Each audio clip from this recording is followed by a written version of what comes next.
അപ്പോൾ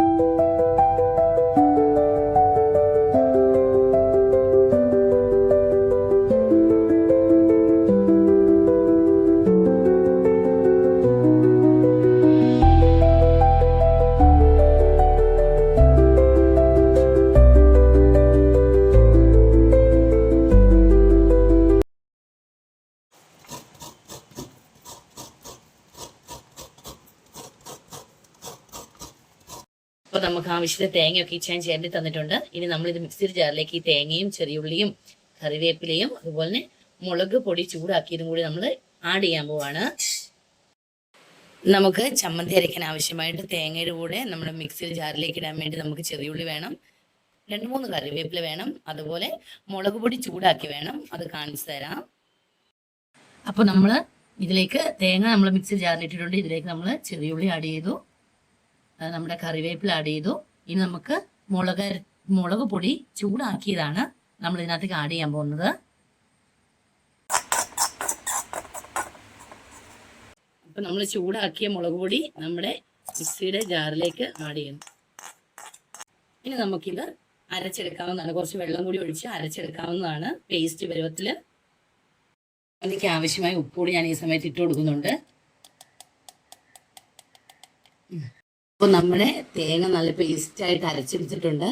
നമ്മൾ ഇനി ഇതിനകത്തേക്ക് കുറച്ച് വെള്ളം ആഡ് ചെയ്ത് മിക്സ് ചെയ്ത് വെക്കാൻ പോവാണ്. എന്നിട്ടാണ് കടുക് പൊട്ടിച്ച് നമ്മൾ അതിനകത്തേക്ക് ഇടാൻ പോണത്. നമുക്ക് കടുക് പൊട്ടിക്കുന്നതിന് ആവശ്യമായ ചെറിയുള്ളി, കറിവേപ്പില, നമ്മുടെ ഉണക്ക ചുവന്ന മുളക് എടുത്തിട്ടുണ്ട്. ഇനി ഇതിനെ ചീനിച്ചട്ടി ചൂടായി എണ്ണ ഒഴിച്ച് കടുക് പൊട്ടിച്ച് അതിനകത്തേക്ക് വേണം നമ്മുടെ ചമ്മന്തി നമുക്ക് ആഡ് ചെയ്ത് അത് ചൂടാക്കിയെടുക്കാൻ. അപ്പോൾ നമ്മുടെ ചെറിയുള്ളി കടുക് പൊട്ടിച്ച് ചെറിയുള്ളി ആഡ് ചെയ്തിട്ടുണ്ട്.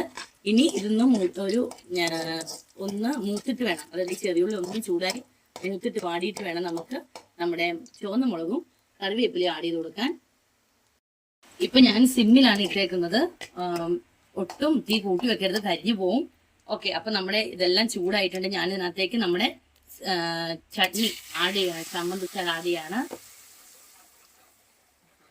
അപ്പൊ ഇനി നമുക്കിത് ഒന്ന് ചൂടായി വരണം, തിളയ്ക്കാൻ നിൽക്കണ്ട. ഒന്ന് ചൂടായി വരുമ്പോഴത്തേക്ക് നമുക്കിത് ഓഫാക്കി നമ്മുടെ ദോശയുടെ ഇഡലിയുടെ ഒക്കെ കൂടെ നമുക്കിത് ഉപയോഗിക്കാവുന്നതാണ്. ഈ സമയം നമുക്ക് അതിന്റെ ഉപ്പൊക്കെ നോക്കാം. ഉപ്പൊക്കെ പാകത്തിനാണോ എന്ന് നോക്കാവുന്നതാണ്. കുറച്ചുകൂടി ടൈറ്റ് ആയിട്ടിരിക്കുന്നതാണ് എനിക്കിഷ്ടം. പക്ഷെ ഇവിടെ മക്കൾക്കൊക്കെ നന്നായിട്ട് ചാറ് വേണം. അതുകൊണ്ടാണ് ഞാൻ ഇത്ര പോലും വെള്ളം ചേർത്തത്. അല്ലെങ്കിൽ എനിക്കിത് കുറച്ച് കുറുകിയിരിക്കുന്നതാണ് ശരിക്കും എനിക്കൊരു ടേസ്റ്റ് ആയിട്ട് തോന്നിയിട്ടുള്ളത്. അപ്പം അത് നിങ്ങൾക്ക് ആവശ്യത്തിനനുസരിച്ച് മാത്രം വെള്ളം ചേർത്ത് കൊടുക്കുക. ഇതിനകത്തുനിന്ന് നല്ല ആവി പോകുന്നുണ്ട്. അപ്പോൾ ചൂടായി വന്നിട്ടുണ്ട്. ഇത് തിളയ്ക്കാൻ നന്നായി.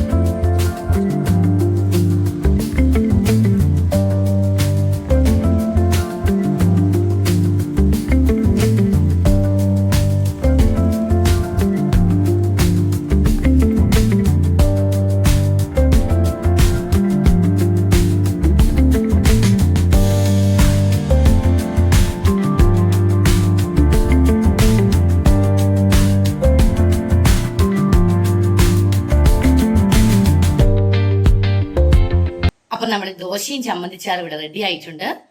ഈ രീതിയിൽ എല്ലാവരും ഒന്ന് ചമ്മന്തിച്ചാറ് റെഡിയാക്കി നോക്കണേ. അപ്പോൾ ഈ ചാനൽ ഇഷ്ടമായെങ്കിൽ സബ്സ്ക്രൈബ് ചെയ്യുക.